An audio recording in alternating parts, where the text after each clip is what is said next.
Assalamualaikum warahmatullahi wabarakatuh. Bismillahirrahmanirrahim. Alhamdulillahilladzi ja'alal arda masjidan lil mu'minin.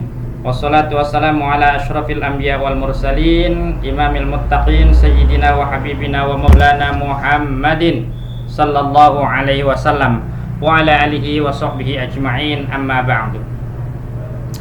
Hadratul mukarram, para kesepuhan, para alim ulama, para asatid, para hujjaz, tokoh masyarakat semuanya, wabil khusus Ketua DMI, Ketua MUI, Ketua DKM sekecamatan Cilegon yang insya Allah semuanya diberkahi oleh Allah Subhanahu wa Ta'ala. Rekan-rekan DMI yang tergabung di dalam grup DMI dan MUI, insya Allah juga semuanya mudah-mudahan diberikan kesehatan. Puji syukur kami panjatkan kehadirat Allah Azza wa Jalla. Dialah Allah yang telah memberikan berjuta nikmat kepada kita, nikmat iman Islam juga nikmat panjang umur. Alhamdulillah pada kesempatan malam yang berbahagia ini kita dapat berjumpa kembali dalam acara Kultum DMI. Mudah-mudahan ini memberikan motivasi buat kita semuanya, khususnya pribadi saya. Pada kesempatan kali ini saya ingin sampaikan Kultum yang berjudul para kekasih-kekasih Allah. Siapakah para kekasih-kekasih Allah? Mari kita simak. Ma'asyiral muslimin rahimakumullah. Allah pertama kali menciptakan alam ini, langit, bumi beserta isinya. Kemudian Allah pertama kali membangun di muka bumi ini. Bangunan yang pertama kali Allah bangun tidak lain adalah masjid, Masjidil Haram, Makkah Al-Mukarramah. Inna awwala baiti wudi'a lin-nasi lalladzi bi Bakkata mubarakan wa hudan lil alamin. Masjid. Bahkan Allah menyebutkan masjid sebagai rumahnya.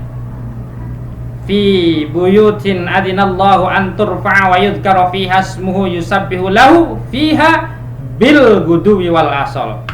An-Nur 36. Di dalam rumah-rumah Allah diperkenankan untuk mengangkat, meramaikan, menyebut asma-asma Allah, bertasbih di dalam masjid, berzikir bil guduwi wal asal pada waktu pagi dan petang. Di dalam hadits qudsi Allah Subhanahu wa Ta'ala pernah mengatakan, ya, inna baiti fil ardi al masajid. Sesungguhnya rumahku di muka bumi ini adalah masjid. Ahbabi ummara'u baiti, para kekasihku. Artinya yang dekat denganku, kata Allah, ya, selalu mengharapkan rahmatku, ridhoku, ampunanku, berkahku. Siapa? Ummara'u baiti, adalah orang-orang yang senantiasa memakmurkan masjid-masjidnya Allah. Senantiasa orang-orang yang memakmurkan, hamba-hamba Allah yang senantiasa memakmurkan masjid-masjidnya Allah Subhanahu wa Ta'ala. Dengan apa? Dengan kajian, dengan zikir, dengan sholat berjamaah, ya, para anggota DMI yang senantiasa, hamba-hamba Allah yang senantiasa memikirkan masjid, termasuk marbot masjid, ya, selama niat karena Allah. Hum min ahbabillah, mereka adalah para kekasih-kekasih Allah. Man arada ayyazurani yazuru fi baiti. Siapa yang hendak menginginkan bertemu, berkunjung ke rumahku, yazuru fi baiti, maka datanglah ke rumahku, yaitu masjid. Wajibun ala musawir ayyukrima jairahu. Wajib bagi tuan rumah. Siapa tuan rumah? Tidak lain adalah Allah Subhanahu wa Ta'ala. Melayani tamunya, ya, memuliakan tamunya. Ayyukrima jairahu, memuliakan tamunya. Dengan apa? Dengan rahmatnya, ridhonya, ampunannya, berkahnya. Insya Allah yang mengurus masjid, insya Allah berkah. Barokna haula, sekelilingnya diberkahi oleh Allah Subhanahu wa Ta'ala. Bahkan Allah mengisra mi'rajna Nabi besar Muhammad sallallahu alaihi wasallam adalah dari masjid ke masjid. minal masjidil harami ilal masjidil aqsal ladzi barakna haulah, yang diberkahi oleh Allah Subhanahu wa taala.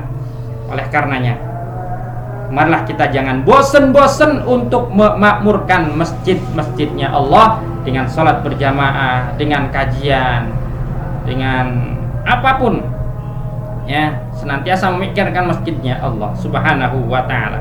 Bahkan termasuk salah satu nanti di akhirat mendapatkan naungan di mana tidak ada naungan selain daripada naungan Allah Subhanahu wa taala. 8 golongan. Apa di antaranya? Rajulun qalbuhu mu'allakun bil masajid. Ya, seorang laki-laki, seorang pemuda, seorang bapak-bapak yang senantiasa hatinya terpaut di dalam masjid. Kemanapun dia berada, masjid yang dicari. Ya, kemanapun dia berada, hatinya memikirkan masjid sebagai rumah Allah Subhanahu wa ta'ala. Di dalam Al-Quran surat At-Taubah, Allah Subhanahu wa ta'ala berfirman, ya, innama ya'muru masajidallah man amana billahi wal yaumil akhir wa aqama shalah wa ata zakah wa lam yakhsha illallah fa'asa ulaika ayyakunu minal muhtadin. Sesungguhnya orang-orang yang memakmurkan masjid-masjidnya Allah adalah orang-orang yang beriman kepada Allah dan beriman kepada hari akhir. Wa aqama shalah, dan dia adalah mendirikan sholat, wa ata zakah, dan membayar zakat, walam yakhsha ilallah, dan dia tidak takut selain daripada takut kepada Allah Subhanahu wa ta'ala. Fasa ulaika ayyakunu minal muhtadin, maka mudah-mudahan mereka yang senantiasa memakmurkan masjid-masjid sebagai rumah Allah, mereka adalah orang-orang yang mendapatkan hidayah. Mudah-mudahan kita semuanya mendapatkan hidayah dari Allah Subhanahu wa ta'ala, karena senantiasa kita memikirkan kemakmuran masjid sebagai rumah Allah Subhanahu wa ta'ala. Ma'asyiral muslimin, sahabat DMI yang dimuliakan Allah Subhanahu wa ta'ala, ayo kita ramaikan masjid dengan sholat berjamaah. Menurut Imam Syafi'i, sholat berjamaah adalah sunnah muakkad. Menurut Imam Hambali, sholat berjamaah adalah wajib hukumnya. Pernah Rasulullah kedatangan Abdullah bin Umi Maktum, seorang sahabat buta, meminta dispensasi kepada Rasulullah. Ya Rasul, saya ini buta, boleh dong kalau saya nggak ke masjid ada dispensasi? Rasul mikir, ya udahlah, karena kamu buta. Akhirnya setelah senang Umi Maktum, ya, pulang, dipanggil oleh Rasulullah. Wahai Umi Maktum, sini. Ya. Kata Rasul, hal tasma'un nida bisolah, apakah kamu mendengar azan apakah kamu mendengar azan ketika waktu sholat? Kata Umar Maktum, qala na'am. Ya, saya mendengar ya Rasul. Kalau mendengar, ya, wajib kamu berjamaah ke masjid. Masya Allah, buta diwajibkan oleh Rasulullah untuk berjamaah ke masjid.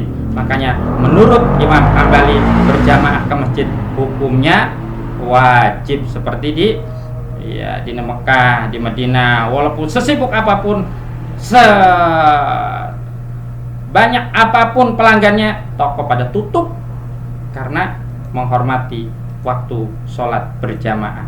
Mudah-mudahan senantiasa kita mendapatkan rahmat dan ridha Allah Subhanahu wa ta'ala, mendapatkan hidayah karena kita senantiasa memakmurkan masjid-masjidnya Allah.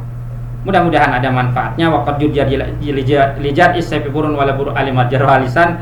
Bila pedang lukai tubuh masih ada harapan sembuh, tapi kata-kata lisan lukai hati kemana hendak obat dicari.